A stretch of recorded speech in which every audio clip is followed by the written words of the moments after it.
Welcome everyone back to weekly weather updates, and in today's video we'll have a look at the latest from the live radar. Then we'll go through the weather warnings and have a look at the UK Met Office run, looking at 5-day precipitation and temperature. So it is still really quite wild out there today.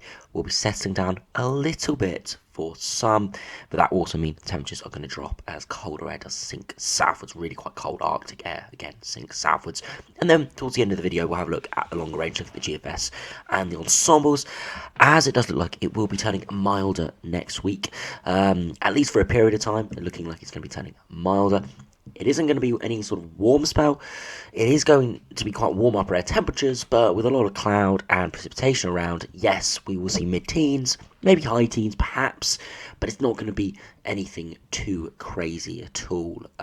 So any headlines out there saying we're going for a heatwave next week, very unlikely at this stage, as we'll see with the UKMO run, because we can start to see sort of the first couple days of early next week where this warm air does start to approach. So remember, if you enjoy my videos, make sure to like and subscribe, and remember to follow me on Twitter as well, the link's in the description.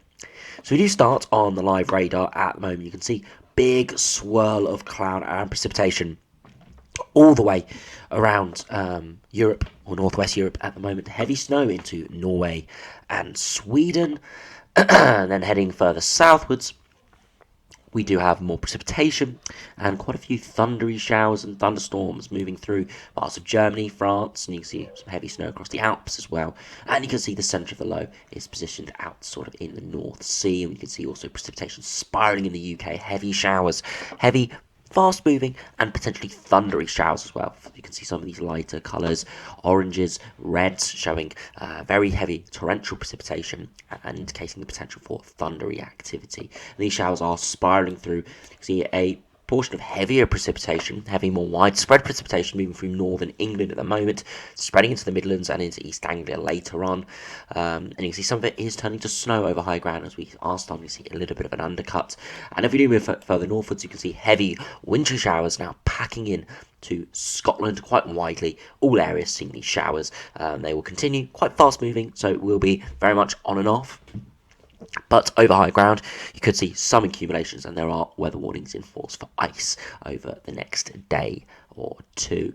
So yeah, have to keep an eye out for that. It will be turning more wintry as cold air does undercut, and we'll have a look at that in a bit more detail in a minute. But for the time being, most of the precipitation falling for many is rain, but that freezing level will be dropping over the coming hours. So potentially you may have rain now, but it may be turning more to snow towards this evening as these showers and the colder air does sink southwards. If you don't see any of this wintriness at all over the next day or so, you're going to be seeing the very cold nights. So we're going to be getting, with colder air sinking in from sinking southwards from the north, we are going to be seeing some really quite frigid nights and a return to hard overnight frosts once again. So we do have a look at those weather warnings. We can see you have an ice and a wind warning. As I said, it is pretty wild out there, and we do have strong winds on that southern flank of the low pressure system, where we've seen a lot of these heavy thundery showers. It does mean that they are moving through quite quickly, luckily, so precipitation really only lasting sort of 10 or 15 minutes in some of these beefy showers, but it is still providing could provide some issues. If we do have a look from earlier this morning all the way till 6 p.m. this evening, gusty winds expected through Thursday with some disruption in places. Again, 45 to 50 miles per hour and potentially 55 miles per hour in a few spots. And you can see high likelihood lower end of the impact matrix. So not severe winds by any means, but quite strong gusts, and there could be some impacts from it. If we move further northwards, you can see where we have those wintry showers on the live radar. You can see there is an ice warning, and it is in force from 10 p.m. this evening until 9 a.m. tomorrow. As those temperatures drop overnight, on any wintry showers, we will be seeing some settling of potentially snow. If not snow, we will see any precipitation freeze overnight into ice. So wintry showers overnight and early Friday may lead to some difficult travel conditions, driving conditions and travel disruption. Frequent, often heavy, showers of rain and sleet will give a risk of icy stretches overnight and in Friday morning away from northern coast roads. Showers will turn to snow inland above 150 metres with accumulations of a few centimetres. So again, nothing crazy, but could be quite disruptive, and considering you're sort of getting to the middle of April now, first third of April. By next week, sort of middle April time, when we could start to see 25 degrees or so, it is pretty cold to be seeing these sort of conditions, and it could be particularly dangerous out there. in Scotland with these wintry showers. So we do have a look at the UK Met Office Run, have a look at precipitation and temperature. Now you can see there was heavier rain in the far south over the course of the evening, but it has now spread through, and you can see this heavier precipitation pushing down from the north. And as I'm recording this, you can see that precipitation hasn't actually been made out to be anything too significant on the UK Met Office Run, not pepping up nearly as much. So in reality, we're seeing a lot more convection than the model initially forecasted, and you can see further northwards a lot of wintry showers. But those showers do fade away further southwards over the course of the evening. Lighter winds start to come in, and we do start to see clearer skies, and that could mean frosts start to develop. Also, something we need to keep an eye on is this area of precipitation to our south. There's a named storm, Storm Diego, named by France, or the French Met Office. Now, I'm not really going to cover it because it's not really impacting the UK at all.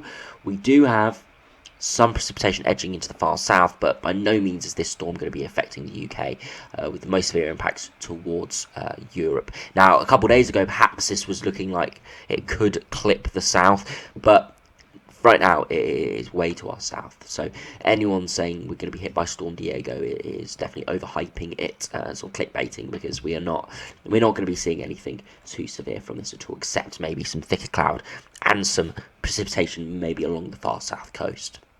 Beyond that, we do start to see wintry showers come back in through Friday afternoon for quite a few areas, and then through Saturday early hours, we see, again, more wintry showers, but more likely just an overnight frost, and then more showers come in for Saturday afternoon before weather fronts start to approach from the far southwest, with milder air pushing in. And as I said, we have quite warm upper air temperatures wafting up from the south by this point, but in fact, you can see all this cloud and light precipitation, heavier pulses at points coming in.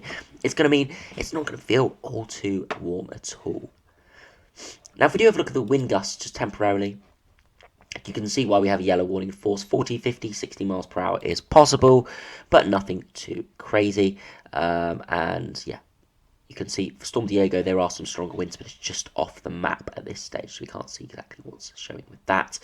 If we also do have a look at the upper air temperatures, just to emphasise the cold air now and the milder air coming in next week, you can see -5 to sort of -8 degrees at 850 HPA, sinking southwards for all areas getting into this colder air mass. Really quite chilly indeed.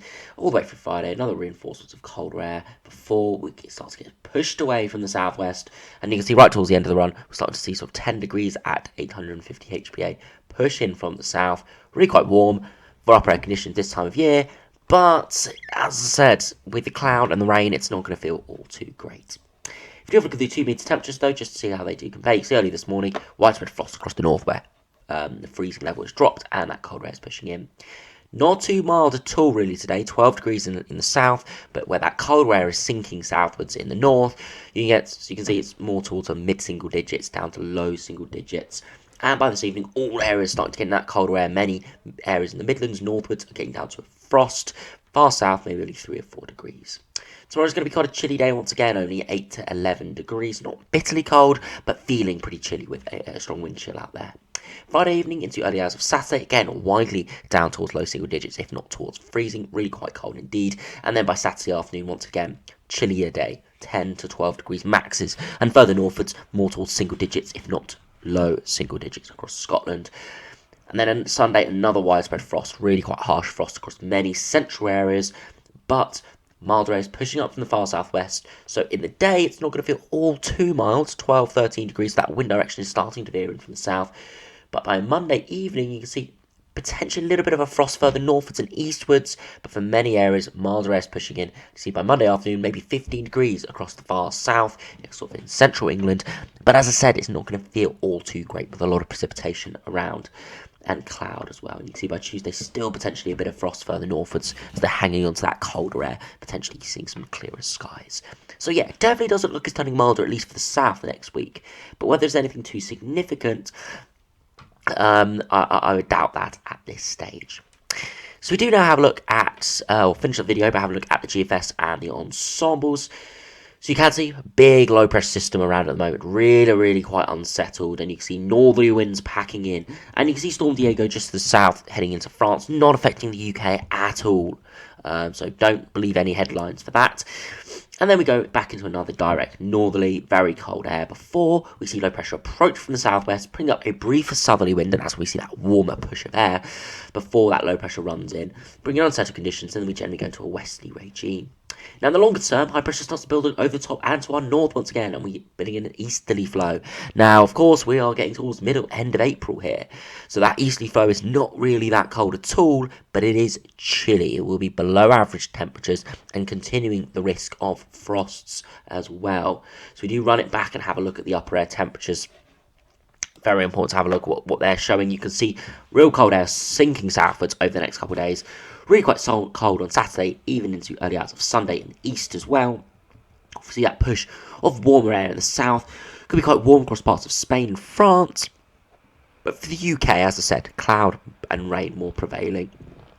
Low pressure moves through, and we go into more of a westerly, quite a mild regime actually, and we could even see potentially some temporarily warmer weather in the far south before that high pressure builds in, and we start to bring an easterly flow, which is pretty chilly, originating all the way up from sort of northeast Europe and Scandinavia. So it's pretty chilly air mass, but it's by no means anything cold. Again, if this was in January, we'd most likely be seeing a lot of snow with this, but with this sort of scenario, no snow expected, just average to below average temperatures, cloud being dragged off North Sea, feeling chilly along the coast.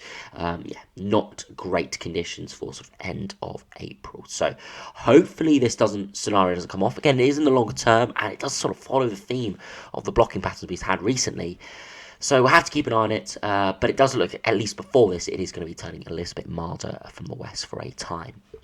So do have a look at the ensembles. You can see cold over the next 4 or 5 days. Really chilly indeed. A good 5 degrees below average with overnight frost and colder days. And then we see a big rise in temperatures to around 5 degrees above average, getting up towards 5 degrees at 850 HP, if not a little bit warmer on some of the runs, before it slowly dips back towards average and stays around average for the sort of the middle of April. Some going much colder once again, bringing in colder air, others going much milder, and in the longer term the ensembles have had a little bit of a buffer there. You can see some of the dates haven't run, so we've got a bit of straight lines there, but generally still around or slightly above average for the time being. So no massive cold signal, but no massive milder signal apart from sort of early next week, whereas with Sin it's not going to be anything too crazy. If you do look at those 2 meter temperatures, you can see over the next few days widely sort of 8 to 12 degrees, feeling chilly. But at the start of next week, you can see temperatures starting to increase perhaps towards 15, maybe 16. Some runs getting maybe towards 20 degrees if we're lucky, before temperatures do drop, and their averages are around again mid to low teens, which is not too unexpected for this time of year. Some runs going much colder, others going much milder, and again, it's just something we need to keep an eye on. At this stage, I'm not expecting anything majorly cold for the last half of April. No massive polar plunges, potentially chilly than average weather.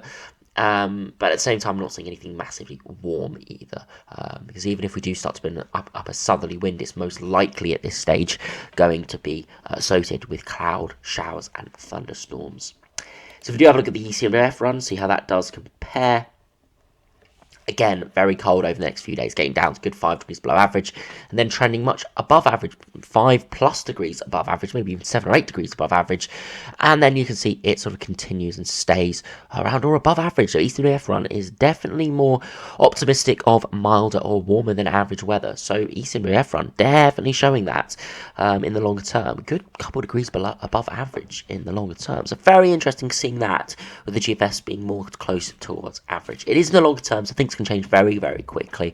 But at this stage, ECMWF is definitely favouring warmer than average conditions. So if you do have a look at those 2 meter temperatures, you can see generally around 8 to 12 degrees over the next 5 days. And then you see in the longer term, actually, the average is around 14 to 16 degrees. So pretty pleasant, those sort of conditions where we see sunshine, and some in the longer term getting up towards 25 degrees for the last half of April.